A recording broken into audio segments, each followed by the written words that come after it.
Hi, I'm Dr. Molly with Your Goals Physical Therapy. Our backs are one of the most common parts of our bodies to injure.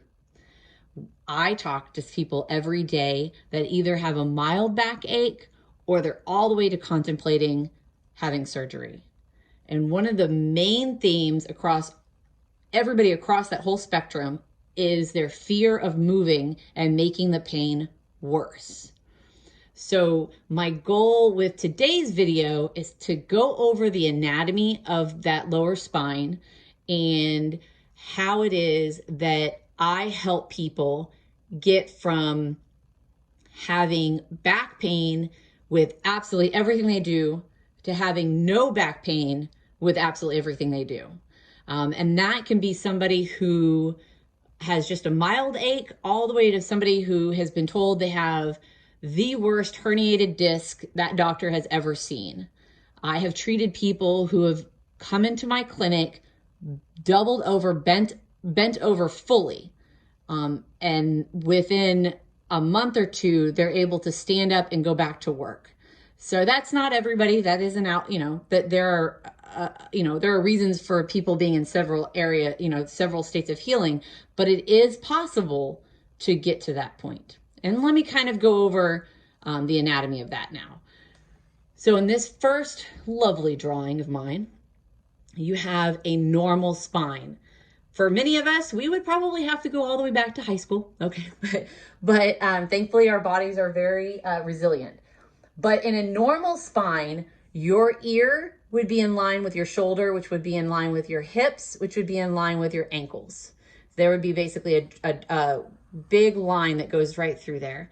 And when your spine is set up like that, then that helps evenly disperse all the forces that your body takes on. So your weight, anytime you rotate, you move your arms, you're walking. And in that position, when we hit the ground and there's that mild like smush of your spine, that's how your spine gets nutrients. So that little smush and relax, that little compression when your arms rotate and there's a little bit of smush and contract, and that's how your body's supposed to get nutrients. And so that's a good thing, right? So movement is healthy. It's how your spine stays vibrant, basically. There are some other things to take note. I realize that I depicted these as little blocks. Really is kind of a disservice, but it's just easier to draw that way. On the front of your spine, you have all these muscles and ligaments that are designed to be very bendy, right? That's why we can, in theory, touch our toes, right? So you can bend over and you can touch your toes because you're supposed to be very flexible here. Now, if you remember, it's a lot harder to bend backwards and, try to, fold yourself over backwards, right? That's a lot harder. High level athletes do it maybe. And that's because there is actually, instead of this being a block, it's actually, there's some bones that come out that would be coming out towards us. And then some that are going here, out to the back. And that's like where it's the little spiny parts that you can feel if you feel your back. That bone that I've left off, a very important bone, that's where all your nerves are. So whether they're coming out towards us or they're your spinal cord that travels kind of along this route right here. And so our bodies, because they're amazing, we're built with a whole lot of very flexible, strong muscles on the front. And then these bony processes all have countless numbers of ligaments and little muscles that are supposed to keep this curve no matter what we do. So I'm supposed to bend at my hip to flex forward to pick things up off the floor. I'm supposed to bend at my hip when I want to sit down and stand up and all of this. So this is supposed to be very flexible. This is supposed to be able to be nice and stiff when we're moving around functionally, but it has the availability to bend all the way forward and to that, which allows us the amount of flexibility that we need to do the things in our life. So that's what normal looks like. So let's take a look at this picture here, because we all know this position. It's called Netflix. It's called work. It's called driving, right? Where we have now reversed that curve. So it's supposed to go this way, and now we're going this way. And what that does is all those bony things that I talked about, right, on this drawing are now stretched. So those ligaments, all those ligaments that connected everything over are all stretched out.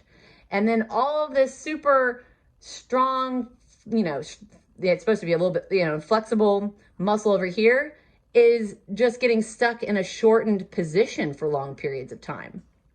And so we're basically reversing the natural order of how our spine is supposed to be.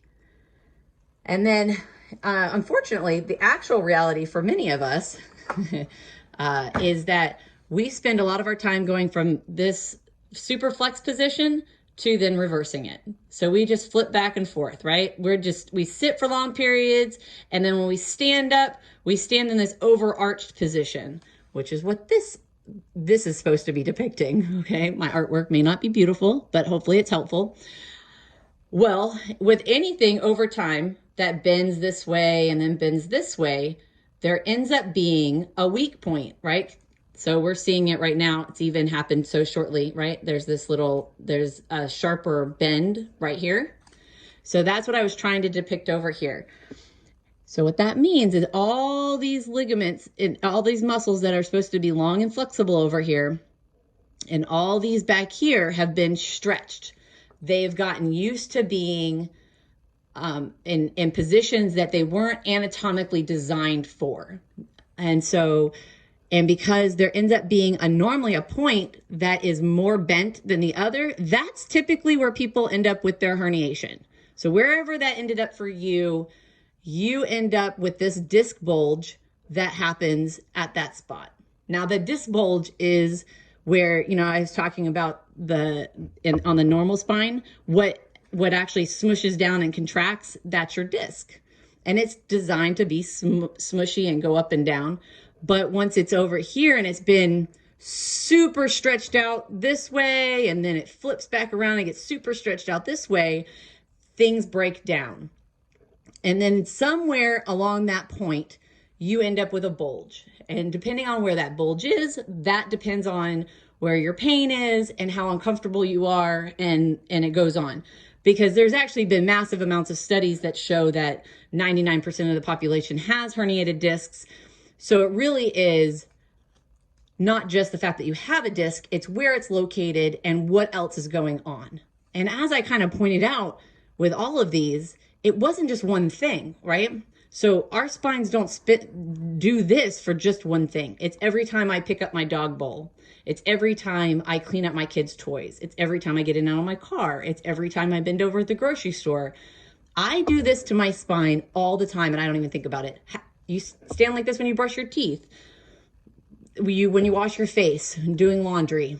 This happens to your spine all the time. So instead of us bending at our hip, which would be the normal route, we tend to bend here. And so we're just making this overused and it gets fatigued and then we end up with problems.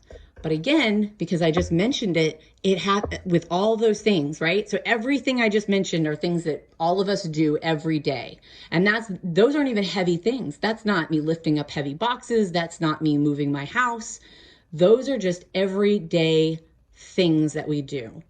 And so that's why back pain becomes so complicated for everybody, because it's not one thing that needs to be corrected. It's how do we stabilize this whole unit?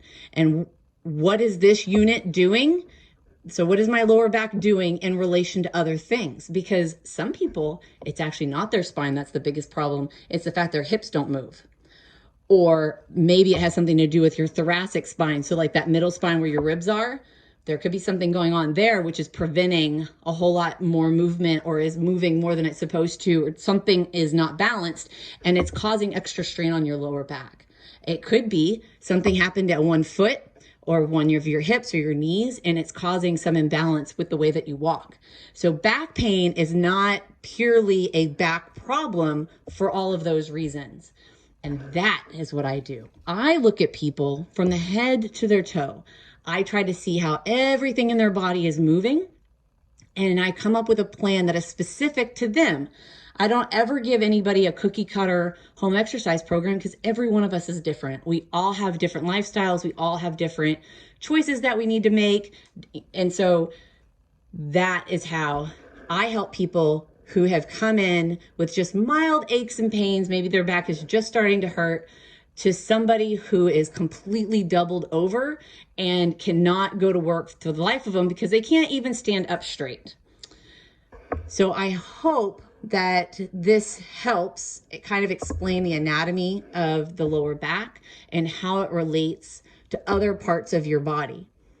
If you have any questions, feel free to leave them in the comment section below. You guys have a good day.